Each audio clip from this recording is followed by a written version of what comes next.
La grande interview sur CNews et Europe 1. Mon invité ce matin, Éric Ciotti, bonjour et bienvenue. Bonjour, merci beaucoup. Et merci d'être là. Vous êtes le président de l'Union des droites pour la République, également député des Alpes-Maritimes. Vous vous êtes récemment indigné, Éric Ciotti, de l'augmentation des visas étudiants accordés aux Algériens, comme on l'a appris dans un contexte, rappelons-le, de tensions entre Paris et Alger, et ce alors que l'écrivain Boualem Sansal et le journaliste Christophe Glaise sont encore détenus sur place.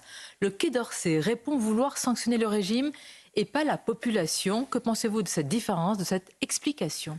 Je crois qu'ils sont victimes, enfin le pouvoir, c'est pas tellement le Quai d'Orsay, ceux qui nous gouvernent aujourd'hui, ce gouvernement improbable qui conduit la France sur le chemin du déclin, ils sont victimes d'un syndrome de Stockholm. Ils sont prisonniers de ceux qui détiennent en otage des Français. Comment peut-on se réjouir? Parce que ce que j'ai dénoncé, j'ai été un des premiers à le faire, c'est que le ministère des Affaires étrangères fanfaronne en disant « Mais regardez, cette année, on a donné 8300 visas étudiants aux étudiants algériens. C'est 1000 de plus que l'année dernière, c'est formidable !» Mais on croit rêver, alors qu'on a entendu les discours martiaux de M. Retailleau, d'autres, disant « on va sanctionner l'Algérie parce qu'ils détiennent un otage ». Le journaliste Christophe Glaise, parce qu'ils détiennent Boualem Sansal, cette voix de la liberté d'expression. C'est une lâcheté totale, c'est une ineptie. Et finalement, c'est assez révélateur de ce que représente ce pouvoir aujourd'hui.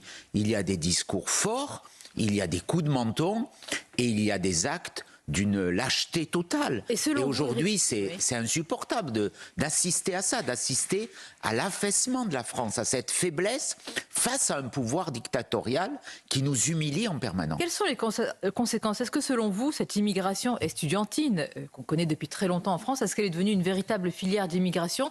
Est-ce que par exemple, vous dites clairement, nous n'avons pas besoin de tels étudiants dans nos facultés, parce qu'à l'inverse, là encore, le ministère des Affaires étrangères dit c'est une force, ça montre l'attractivité de notre pays, de la France. Bien sûr, c'est désormais une filière d'immigration, c'est une filière d'immigration légale pour des personnes qui n'ont aucune envie de poursuivre des études en France ou encore moins d'y obtenir un parcours universitaire, des diplômes. Le taux d'échec de ces étudiants est énorme, beaucoup plus que les autres étudiants. On voit aujourd'hui que près de la moitié des étudiants subsahariens qui veulent venir en Europe viennent en France. Donc on voit bien que l'attractivité, c'est pas tellement notre modèle universitaire. L'attractivité, c'est le titre de séjour. Parce que ces étudiants qui arrivent, la quasi-intégralité vont rester en France. Donc on nourrit les filières d'immigration. On est aujourd'hui à plus de 110 000 visas étudiants. C'était deux fois moins du temps où Nicolas Sarkozy était président de la République. Donc ce chiffre a doublé. Est-ce que c'est lié à l'attractivité de notre université? Sincèrement, je ne le crois pas. Bon, voilà, c'est lié à la naïveté de notre système migratoire qui aujourd'hui est devenu une pompe aspirante à immigration. Autour de nous, Éric Ciotti, les politiques changent en Grande-Bretagne sous la pression, il faut le dire, du parti Réforme UK. Le Premier ministre Keir Starmer doit annoncer d'ailleurs ce jour la suppression de regroupement familial des réfugiés. L'Autriche l'a annoncé, est en train de le mettre en place. Vous l'aviez déjà demandé, une suspension en tous les cas de ce regroupement familial pour les réfugiés. Pourquoi selon vous la France ne le fait pas? Est-ce qu'il y a un risque de rupture d'égalité, tout simplement parce que ce serait dirigé vers les réfugiés? Là encore, on est dans une forme de naïveté. Il y a trois grandes sources d'immigration aujourd'hui qui conduisent à accueillir chaque année presque 530 000 étrangers en situation légale. Il y a l'immigration familiale. C'est ce que veut suspendre aujourd'hui le Premier ministre britannique. Et il a raison. Il y a les dérives de l'asile, où on accueille des personnes qui ne fuient pas des théâtres de guerre, qui profitent, là encore, de la naïveté du système. 200 000. L'Allemagne vient, là, pour le coup, de suspendre aussi ces demandes d'asile qui avaient atteint des niveaux, qui atteignent des niveaux aujourd'hui insupportables. Et il y a l'immigration étudiante. Si on avait du courage, si on mettait en place ces quotas que l'on a demandé, que j'ai demandé depuis des années. J'avais déposé un texte de loi constitutionnelle à l'époque, d'ailleurs avec Bruno Retailleau. Et je l'invite à être cohérent. Dans les mots, il dit avec la même chose que vous, en tous les cas. vous soulignez à raison dans les mots. Mais gouverner, ce ne sont pas des mots, ce sont aujourd'hui des actes mais est-ce que c'est la dont notre pays a besoin. Européenne qui empêche la France, alors que d'autres pays, alors la Grande-Bretagne n'est plus dans l'Union européenne, mais qui empêche la France d'agir? Il y a naturellement ces règles absurdes de l'Union européenne. On parle aujourd'hui d'une nouvelle répartition des migrants, de pénaliser les pays qui ne les accepteraient pas. La Hongrie a refusé. C'est un plan de 2024. La Hongrie a refusé. Absolument, mais c'est une faute. Il faut réagir, il faut du courage, il faut balayer tout ce système qui nous a conduits dans cette faillite. Il faut s'attaquer au blocage français. Pour cela, il y a des outils, il y a le référendum notamment, qui doit permettre de dire, de donner enfin la parole aux Français. Philippe de Villiers l'a proposé. Vous avez signé J'ai signé son initiative. J'avais proposé là aussi un référendum depuis des années. On refuse aux Français le droit de dire qu'ils ne veulent plus cette immigration de masse qui aujourd'hui bouleverse, secoue et perturbe notre pays gravement avec un coût, on parle d'économie budgétaire extrêmement important. On va parler de budget. Tout d'abord, dans l'actualité, il y a la rentrée parlementaire, toujours d'ailleurs, soulignons-le, sans gouvernement. Sur le Rassemblement national... 22 jours sans gouvernement. Effectivement. Cela vous manque, si je puis dire? Bon, on va en parler plus sérieusement. Je crois que c'est pas le pire. Les affaires courantes. Il y a des ministres qui ne le sauront plus peut-être ce week-end, alors que personne n'a jamais su qu'ils étaient ministres. Là aussi, ça ferait partie des économies. Est-ce qu'on a besoin de 40 ministres dont la plupart ne servent à rien? Nous allons en parler. Sur le Rassemblement national, votre allié, Éric Ciotti, il est de retour. Le parti est de retour dans les instances de l'Assemblée. Il y a 2 vice-présidents, Sébastien Chenu et Madame Laporte. Alors, la gauche crie au scandale, dénonce un bloc central qui fait la courte échelle à l'extrême droite. Est-ce que, à l'Assemblée nationale, le Front républicain est terminé? En tout cas, nous avons respecté le règlement de l'Assemblée nationale qui prévoit pour le bureau une représentation proportionnelle. C'est démocratique. 11 millions de Français. Pour la gauche, hein? Oui, absolument. Mais nous l'avions fait. Peut-être vous-même, vous avez appelé votre groupe à voter pour des postes pour la gauche. Nous avions un bulletin commun avec 2 vice-présidents du Rassemblement national, 2 vice-présidents du Bloc central, 2 vice-présidents de la gauche. Nous sommes des démocrates. Nous respectons tous les électeurs. Moi, je respecte les électeurs qui ne votent pas comme moi.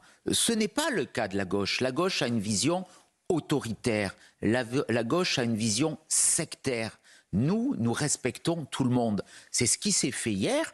Et je note que ce Front républicain, bien sûr, il est tellement ridicule. Il nous a conduits là où nous sommes aujourd'hui. Donc hier, c'était un message politique. Pourquoi le pays... Au-delà de l'Assemblée nationale. Il y a aussi ce message politique, parce que ceux qui ont fait ce Front républicain, et notamment les républicains, ceux qui ont préféré être alliés... Pas tous les républicains, parce que beaucoup m'ont suivi dans la volonté d'alliance avec Jordan Bardella, avec Marine Le Pen, avec les Patriotes. Mais ceux qui ne nous ont pas suivis ont préféré l'alliance avec le nouveau Front populaire. Nous mesurons chaque jour où cela nous a conduit. Est-ce que la France va mieux depuis 1 an? Est-ce qu'il y a moins de chômeurs? Est-ce qu'il y a plus de pouvoir d'achat? Est-ce que nos services publics fonctionnent mieux? Est-ce qu'il y a moins de dettes, moins de déficit? Voilà, poser ces questions, c'est y répondre. Ceux qui nous ont conduits dans ce choix ridicule du Front républicain ont mené le pays dans le mur. Restons à l'Assemblée. Et c'est pour ça qu'il faut en sortir. D'ailleurs, je salue la prise de parole de Roger Carucci. Ah, on va en parler. Hein, voilà, parce que lui, non, mais allons-y. Alors lui-même, ici, je lui pose la question. Il était chez vous. Effectivement, un scénario éventuel. Là aussi, ça montre une... Insoumise et le RN, il dit, j'ai pas d'état d'âme. Sans ambiguïté, mais c'est là où il faut aller. C'est là où il faut mesurer, dire, le danger, c'est cette gauche. C'est cette gauche qui veut toujours des impôts. C'est cette gauche qui veut de l'immigration. Concrètement, face à elle, Éric Ciotti, un exemple qui provoque quand même l'incompréhension. LFI, en la personne d'Aymeric Caron, pourrait présider une commission voulue par Laurent Wauquiez sur les liens entre les responsables politiques, et en l'occurrence la France insoumise, et les réseaux islamistes. Le groupe de droite, qui détient déjà le poste de rapporteur, ne peut donc pas détenir le poste à la présidence. C'est une erreur. Pourquoi donc? Le groupe qui dépose une demande de commission d'enquête... ne peut pas avoir les 2 postes. Nous le faisons, nous, pour l'audiovisuel public. Ce sera un vaste débat, d'ailleurs. Nous créons la commission d'enquête pour contrôler l'audiovisuel public. Mais le groupe LR a déposé cette commission d'enquête. C'est son droit, donc il peut choisir la présidence ou être rapporteur.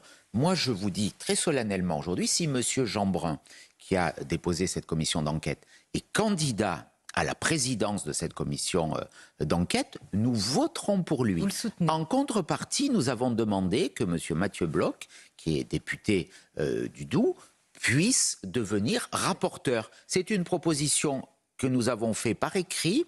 Monsieur Wauquiez, manifestement, ne le souhaite pas. Donc, je l'invite. Permettez-moi Voilà. de préciser les choses que tout le Donc, monde ne si suit monsieur- pas. Ce qui se passe dans les arcanes de l'Assemblée, en réalité, le poste de présider quand même la commission d'enquête sur les liens entre la France insoumise et les réseaux islamistes pourrait échoir à Aymeric Caron. Une partie de la droite affirme que c'est parce que vous et le RN Non, mais ne présentez pas de candidat. Tout ça, c'est de la farce. en tant que rapporteur. Tout ça, c'est de la farce. Il faut que M. Wauquiez apprenne un peu à être sincère. Je sais que ce n'est pas sa première qualité. Voilà. Si le groupe LR qui a déposé cette commission d'enquête veut la présider, nous voterons pour eux. Je ne peux pas être plus clair. Pourquoi ne voudrait-il pas la présider, Et je crois Éric pouvoir, Ciotti, et je crois expliquez-nous quand même. pouvoir parler. Demandez-lui. Il y a quelques ambiguïtés dans le raisonnement de Mais M. vous semblez Wauquiez avoir la réponse. qui quelquefois m'échappent, notamment quand il a préféré soutenir les candidats de gauche aux élections législatives. Avec le Ça en est souvent expliqué groupe ici. du Rassemblement national et mon groupe, nous voterons pour le président LR de cette commission. Je ne vois pas pourquoi il ne serait pas Mais vous candidat. pourriez vous-même ce matin En annoncer con- un candidat en de con- votre parti? Non, Pourquoi nous voulons être rapporteurs. C'est l'initiative du groupe LR qu'il assume ses responsabilités. J'ai l'impression que M. Wauquiez a fait un coup politique l'année dernière et que maintenant il n'a plus vraiment envie de cette commission, bien qu'il assume. Pendant ce temps, on l'a dit tout à l'heure, la France n'a toujours pas de gouvernement. Éric Ciotti, le Premier ministre Sébastien Lecornu donne des gages aux uns et aux autres. Il promet une amélioration de la retraite des femmes, ce qui sur le papier est quand même bienvenu. La question c'est combien ça nous coûte. Il pourrait baisser la CSG sur les salaires. Là encore, combien ça nous coûte, sachant qu'un point de CSG c'est environ 10 milliards d'euros. Est-ce que vous voyez les économies? Est-ce que vous voyez la baisse de la dépense publique? Non, on ne voit que des rustines, on ne voit que des démarches électorales. On ne voit pas de cohérence, on ne voit pas de réforme structurelle de notre pays. Aujourd'hui, il faut renverser la table. Ah. La France est en train de sombrer. J'ai écouté avec beaucoup d'intérêt ce qu'a dit Jean-Louis Borloo. Je partage intégralement son diagnostic. Aujourd'hui, prendre des mesures qui apparaissent contradictoires, donner à certains, à enlever aux autres, aller dans une vision gauchiste où on ne parle plus que depuis 3 semaines gauchiste. que des impôts. C'est non Mais- pour la taxe Zuckman, c'est non pour... oui, mais on nous dit, ce ne sera pas la taxe Zuckman, mais il va y avoir une taxe qui va porter sur les revenus élevés. Mais on est le seul pays à faire ça. On est dans un monde ouvert. Sonia Mabrouk, regardez ce qui s'est passé en Grande-Bretagne.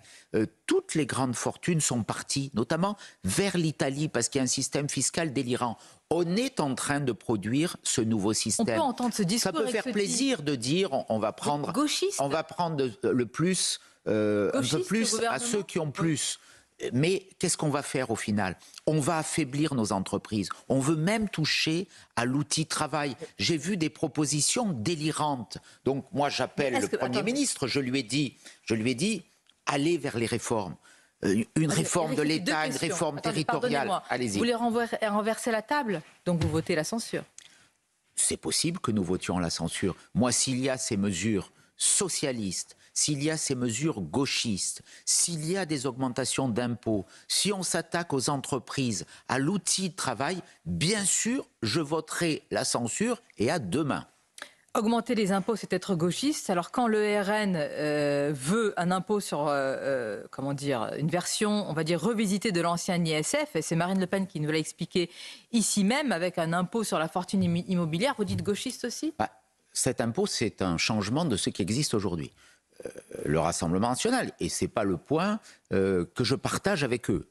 Je ne suis pas au Rassemblement national, je suis allié, et j'en suis fier avec le Rassemblement national. On aura une plateforme pour les élections législatives Mais c'est quand un elles point, arriveront. j'imagine, que vous ne pouvez pas Mais être signé sur un nouvel impôt. ce que veut- Le RN l'assume. Ce que veut le Rassemblement national, c'est supprimer l'IFI. Monsieur Macron a créé l'impôt sur la fortune immobilière qui taxe les propriétaires, et y compris sur la résidence principale. Ce que dit le Rassemblement national, c'est on supprime l'IFI, la résidence principale ou la résidence unique, Éric ce Ciotti, qui concerne je suis d'accord. la Mais quasi-totalité c'est un impôt à la des fin. assujettis. C'est un impôt à la fin. Je termine. La résidence principale est supprimée de cet impôt sur la fortune financière et les actifs financiers sont plus taxés. On a compris le système. Donc c'est un système qui, quelque part, ne crée pas un nouvel impôt. Ma position... J'explique. Ma position personnelle, c'est supprimer l'IFI.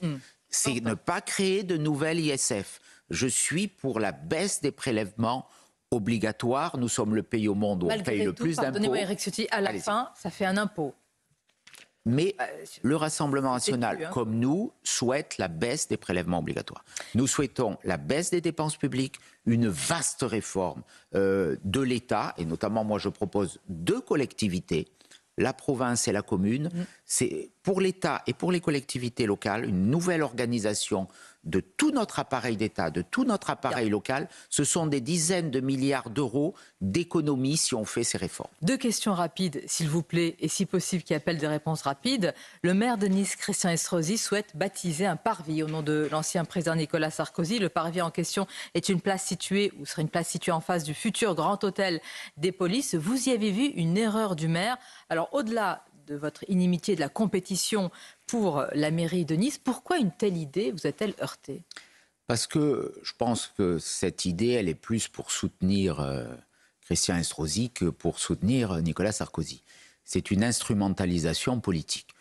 Quelle idée quand même de donner du vivant de Nicolas Sarkozy, c'est rarement vu quand même, le nom d'une place, voilà, je trouve ça, c'est assez inédit quand même. Je trouve ça assez loufoque. Je ne suis pas sûr que ça serve Nicolas Sarkozy. Il y a beaucoup de débats à Nice sur cette question. Moi, je veux être un maire qui rassemble les Niçoises et les Niçois. On n'a pas besoin de ces polémiques. Christian Estrosi sent très bien que la confiance des Niçois lui échappe.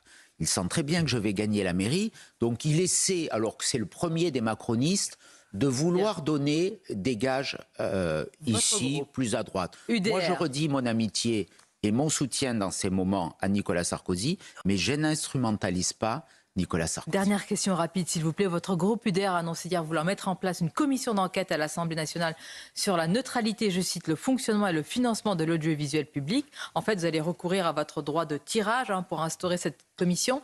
Est-ce que dans ce cas, ça veut dire que vous allez auditionner la patronne de France Télévisions ?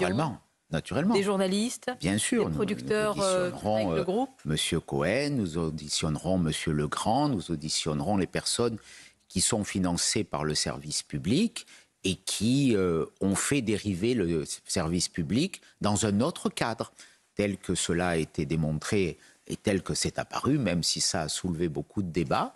Mais ceux qui ont été pris les mains dans le pot de confiture de collusion avec la gauche pour modifier le résultat des élections auront à rendre des comptes. L'audiovisuel public, c'est aujourd'hui 4 milliards d'argent public. Et moi, je ne veux pas qu'on joue avec l'argent public à des fins politiciennes. Il peut y avoir des expressions différentes, il peut y avoir des chaînes privées, des médias privés qui expriment une ligne éditoriale. C'est leur droit, c'est avec l'argent de leurs actionnaires, mais avec l'argent public. Eh bien, l'argent public, c'est dans la Constitution, le service public en tout cas, impose une neutralité et pas un engagement politicien. Eh bien, cette commission, dont le rapporteur sera Charles Laloncle, de notre groupe, auditionnera toutes les personnes qui seront utiles pour regarder le coût du service public, son fonctionnement, et nous poserons les questions à Mme Ernotte, et en tout cas moi je le dis, son expression, notamment son attaque sur CNews, m'a extrêmement choqué et extrêmement scandaleuse. C'est une prise de parti politique et on n'entend pas de ça d'un dirigeant de l'audiovisuel public. Merci Éric Ciotti, c'était votre grande interview. Bonne journée.